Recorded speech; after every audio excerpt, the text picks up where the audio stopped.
The T-14 Armata project has been a huge undertaking, with photo etch, custom 3D printed details, metal barrels, and more. And today we're finally going to finish the last part of the build, with the side skirts, custom 3D printed tracks, and a small tutorial on soldering modern Slat armor details. The 3D files will be available at a significant discount for my lower tier YouTube and Patreon members, and completely free for my higher tier supporters. If you want to help support me and my work, become a member for the price of a Tamiya bottle of paint, and get perks like these 3D files and exclusive updates from my bench. Your support helps keep this channel going and my modeling supplies stocked and ready for the next awesome project. Anyways, shameless plug out of the way, let's finish this build. Starting off, I didn't add a ton to the extensive side skirts on the T-14, but I did want to replace the bonding pins between the rubber flaps. The Voyager model upgrade kit I bought came with foldable PE straps, but I found that I couldn't fold them super consistently, and so I decided to redesign them in SolidWorks and upgrade some of the details for the parts as well. I assumed that the pin was captured by a simple cotter pin, and so I included that in my designs. These details were super fragile and tiny, and super hard to remove from traditional 3D printed supports, so I decided to also include some custom designed support structures to make them print more consistently.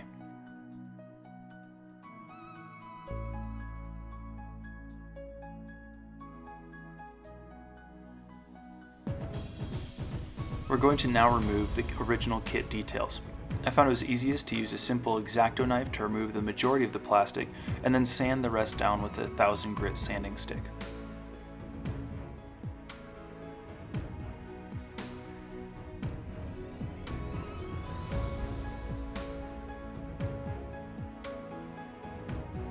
We then need to make sure that the gap between the rubber panels is consistent, and currently there is a small ridge left over that needs to be removed. Finally, we smooth everything with a touch of plastic cement and get ready to add in the replacement details.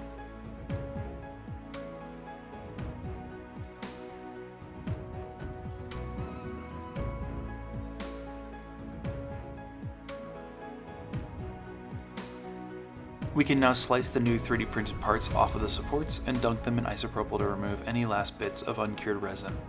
They can then be glued down to the surface with my favorite gel superglue.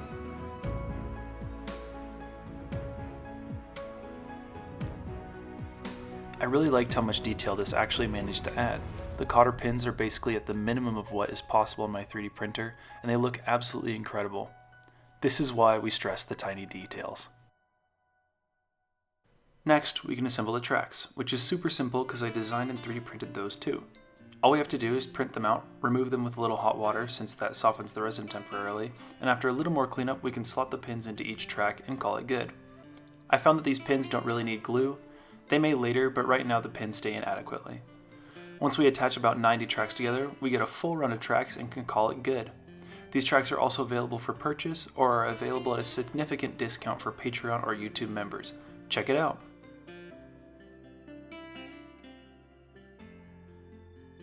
Finally, we can simply clean up the road wheels with my trusty X-Acto knife and a sanding stick, and we consider the road wheels done and dusted.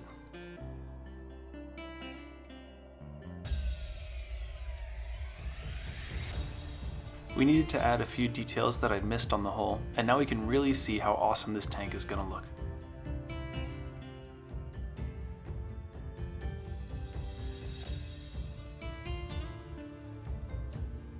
Finally, on to the Slat armor.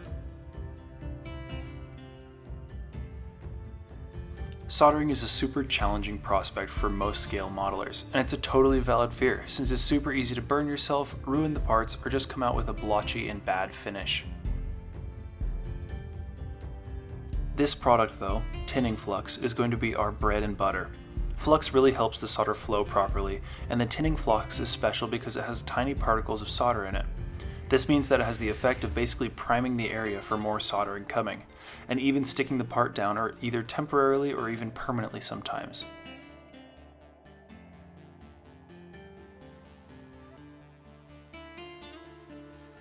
To start this panel, I like to first tack the frame together. This allows us to get the main frame alignment correct and avoid either twisting or skewing the main frame.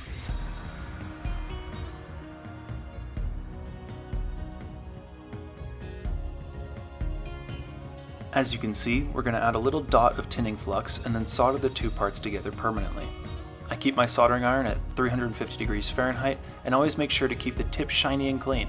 This allows for the most heat transfer to the part while minimizing oxidization. After we get the main frame finished, we can start adding the inner slats. This panel has a hole in the middle of it and so has a ton of different lengths of slats. Personally, I like to start with the largest slats to fill it out and then allow for easier installation of vertical supports and shorter slats later.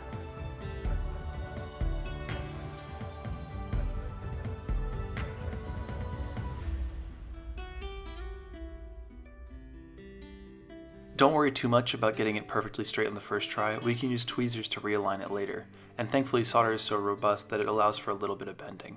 This also lets us test our solder connections. As you can see, one of the slats wasn't properly soldered down, and we can come back and fix it now.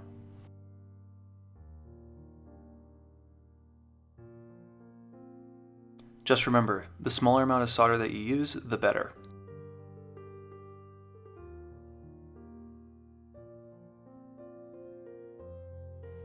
These assemblies can be really super frustrating. Sometimes the slots just won't line up for some reason, sometimes the solder doesn't take, sometimes you just can't align it because of your own skill level or because you're getting way too tired and this video is taking way too long to finish. But regardless of the reason, make sure to take your time, and if you need to, remove the part, sand off all the extra solder, and try again. There are a lot of times that solder gets into these gaps and blocks off the notch so that you can't actually access your notches to align the part properly, and so you need to come back through, sand them down, melt out all the solder, and try again. It's not your fault, it's just sometimes what happens. These little short slats you can see right here were a huge pain in the butt. For some reason I just couldn't get them to align properly on the first try. I had to use way too much flux.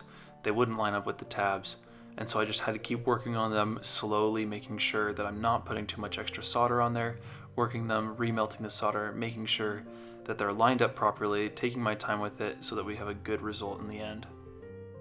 After everything has been attached, give your beautiful panel of slat armor a bath to wash off all the excess oxidation and flux, and file any excess solder you don't want to see off the finished build.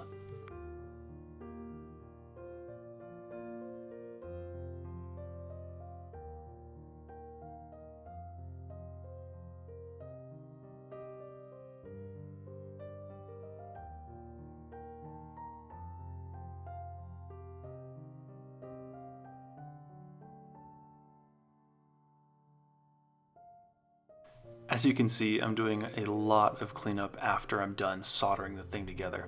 I think that's almost just as important, if not more important, because it lets you fine-tune the final look of the piece and make sure that all the connections are properly soldered before you paint it.